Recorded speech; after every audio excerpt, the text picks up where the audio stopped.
लिंग पुराण में 7 गलतियां बताई है कंगाल होने की। ये गलती अगर आपने भी करी है तो जिंदगी में कितना भी पुण्य करोगे उसका फल नहीं है। आज की कथा को लिखकर रखना, शायद तुम्हारी जिंदगी संवर जाए। लिंग पुराण में 7 गलतियां बताई है व्यक्ति को बर्बाद होने की। पहली गलती है, उसमें से अगर आप स्वीकार कर रहे हैं ये गलती तो समझ लो कि गलती आपने करी है। गंगा जल तो बुलवाया टैंकर भरकर, 21,000 बेलपत्र भी समर्पित कर रहे हो। आप मंदिर के अंदर बैठ गए, दर्शन करने वाला आता रहा, किसी को अंदर प्रवेश नहीं दिया। आप गंगा जल चढ़ाते रहे, आप बेलपत्र चढ़ाते रहे, आप स्वयं पूजन करते रहे, और दूसरा व्यक्ति ना जाने किस भाव से, किस रूप में आकर भगवान की सेवा करना चाहता था। पंडित जी ने आपके चक्कर में उसको जल नहीं चढ़ाने दिया, पंडित जी ने आपके चक्कर में उसको बेलपत्र नहीं चढ़ाने दिया। पहली गलती यह हो गई कि भगवान के भक्त को भगवान से दूर कर दिया गया। अब उठा लो श्रीमद् भागवत कथा।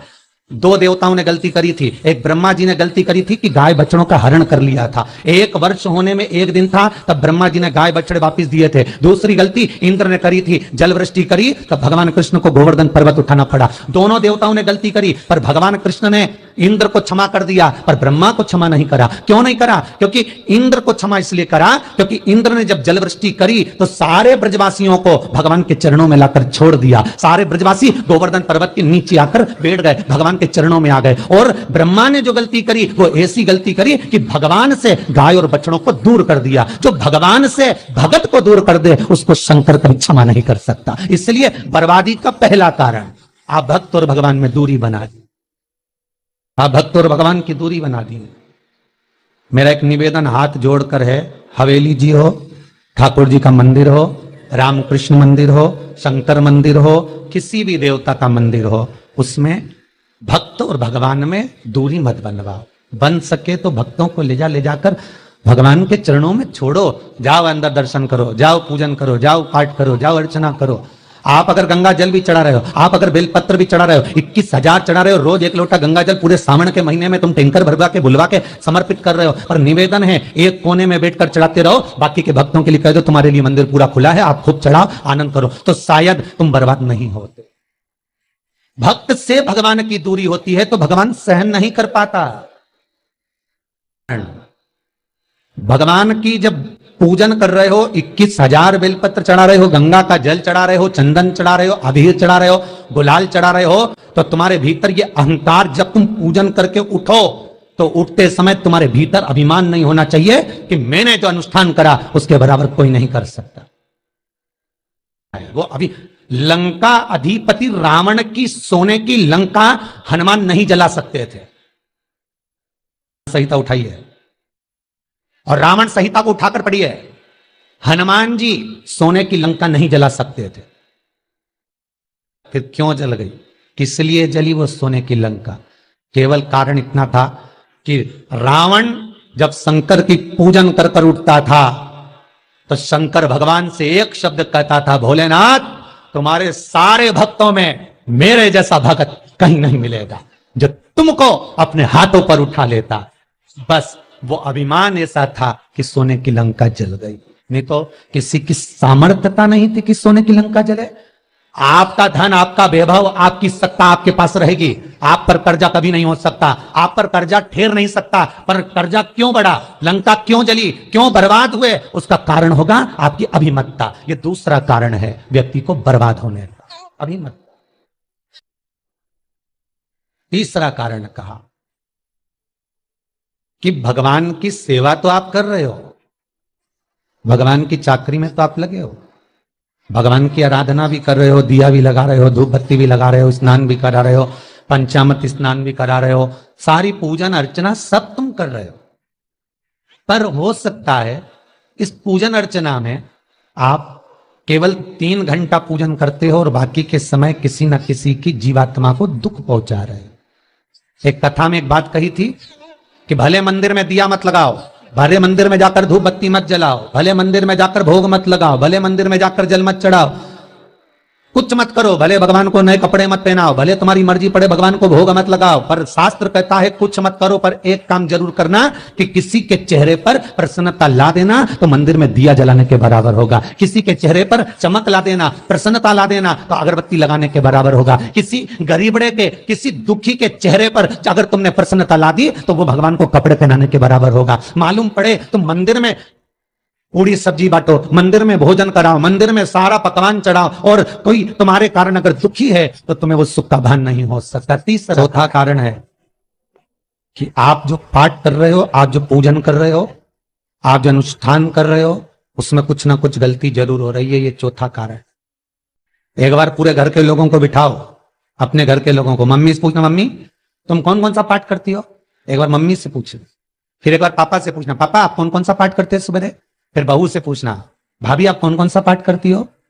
फिर छोटी दुल्हन से पूछना, छोटी दुल्हन तुम कौन कौन सा पाठ करती हो? भैया आप कौन कौन सा पाठ करते हो? आप कौन कौन सा पाठ करते हो? पूछना। जब घर के अंदर बड़ी बहू अलग तरह का पाठ कर रही है, छोटी बहू अलग तरह का पाठ कर रही है, मंजली बहू अलग तरह का पाठ कर रही है, मां अलग तरह का पाठ कर रही है, पति अलग तरह का पाठ कर रहा है, तो उसका जो प्रभाव है, कौन सी चीज कहां टकरा रही है, जिसके कारण घर में रोग इतना है कि कोई सही होने वाला ही नहीं। और वो कारण आपको दुख की ओर लेकर जा रहा है, बीमारी की ओर लेकर जा रहा है। चौथा कारण है आपका मंत्र जाप, आपका स्मरण, आपका भजन, आपका पूजन कहीं गलत जरूर है। पांचवा सूत्र है, महाराज हमने जो दान किया, हमने जो पुण्य किया, हमने जो सत्कर्म किया, वो किस जगह पर लगा? पांचवा सूत्र है। जो आप दान कर रहे हो, जो आप पुण्य कर रहे हो, सत्कर्म कर रहे हो, वो किस जगह पर लगा? ये पांचवा सूत्र। फिर निवेदन करेंगे, गाय, बेटी और लक्ष्मी 50 बार विचार करना, तब किसी को देना। बेटी किसी ऐसे को मत ब्याह देना जो जुआ खेलता हो, मदिरापान करता हो, मांसाहार करता हो, वेश्यावृत्ति करता हो। वो बेटी का सम्मान नहीं करेगा। बेटी रोएगी तो कन्यादान करने वाले को रोना पड़ेगा। दूसरे नंबर पर गौ माता, गाय ऐसे ब्राह्मण को दान मत देना कि ब्राह्मण के घर में खुद रहने की जगह नहीं, और गाय को ले जाकर तुमने दे दिया, और उस ब्राह्मण ने जब तक दूध दिया बांध कर रखा, एक तगाड़ी बाल्टी साड़ी के चक्कर में ले लिया, सोने के सींग के चक्कर में ले लिया, और बाद में वही गाय कसाई के हाथ में बिक गई और कसाई ने काटा तो बद्दुआ तुमको लगी। बेटी, गाय और लक्ष्मी, पैसा भी किसी ऐसे भिखारी के कटोरे में मत दान देना कि जिसने ले जाकर मदिरापान में लगा दिया, जुए में लगा दिया, वेश्यावृत्ति में लगा दिया। अगर जिस भिखारी के कटोरे में पैसा दिया उसने शाम को ले जाकर मदिरापान में, जुए में लगा दिया, तो लक्ष्मी रोती है कि तूने मुझे गलत जगह पर दिया है, इसलिए अब तुझे रोना पड़ेगा। तब व्यक्ति को रोना पड़ेगा। पांचवा कारण अपनी पुस्तिका में लिख कर रखना, तुम्हारे दुख का पांचवा कारण क्या है। क्यों तुम करोड़पति से रोड़पति बन गए? तुम्हारे यहां पर 4-4, 5-5 गाड़ी थी, खूब वैभव था, खूब धन था, फैक्ट्रियां चल रही थी, सत्ताएं चल रही थी। भगवान शिव की कथा का छठा कारण बता, हमारे दुख का कारण छठा आदर सम्मान में कमी। घर के जो बड़े हैं, घर के जो बुजुर्ग हैं, घर के जो आदरणीय हैं, उनका सम्मान नहीं करता। सुंदर कहा, जिस घर में माँ बाप की इज्जत नहीं होती, उस घर में देखना कभी बरकत नहीं होती। कभी कभी नगर में, गांव में सभी का व्यापार एक साथ समाप्त हो जाता है। कभी कभी गांव में, नगर में सबका व्यापार एक साथ समाप्त हो जाता है, सबका व्यापार एक साथ ही खल्लास हो जाता है, समाप्त, सभी कर्जे में हो जाते हैं। तो समझ लेना कि उस गांव के खेड़े का देव महादेव, उस गांव का खेड़ापति भगवान शंकर, उस गांव का शिव जरूर रुष्ट हुआ है, जरूर रुष्ट। उसको मनाने का प्रयास करो, जिससे अपनी नगर, अपना गांव फिर उन्नति की सीढ़ी पर चढ़ जाए। जो अच्छा काम करवा रही है, अच्छी कोड़ी आई होगी, सत्कर्म करवा रही है, अच्छी कोड़ी आई होगी, और मालूम पड़े एक कोड़ी ऐसी आ गई जो डॉक्टरों में भरवा रही है, सारा की सारा धन मेडिकलों में लगवा रही है, पुलिस में लगवा रही है, कहीं गलत जगह पर लगवा रही है, कहीं एक्सीडेंट में लगवा रही है। जो कौड़ी गलत जगह पर धन को लेकर जा रही है, समझ लेना कि वो कौड़ी बेकार आ गई, जो सारा का सारा बर्बाद करने में लगी हुई है। उस कौड़ी को पहचानो कि वो कौड़ी कौन सी है। सातवां कारण शिव महापुराण का, लिंग पुराण का लिख कर रखना कि एक कौड़ी ढूंढना कि वो कौड़ी कौन सी घर में आ गई जो हमें बर्बाद कर कर चली गई। तो कौड़ी को ढूंढी। सावन से लेकर अभी तक की कथा की सबसे सुंदर रसतत्ववान आज की कथा के 7 कारण शायद आपकी जिंदगी को बना दे साहब। आज बाबा ने अगर बुलवाया है इस व्यासपीठ से तो आपके लिए बुलवाया होगा।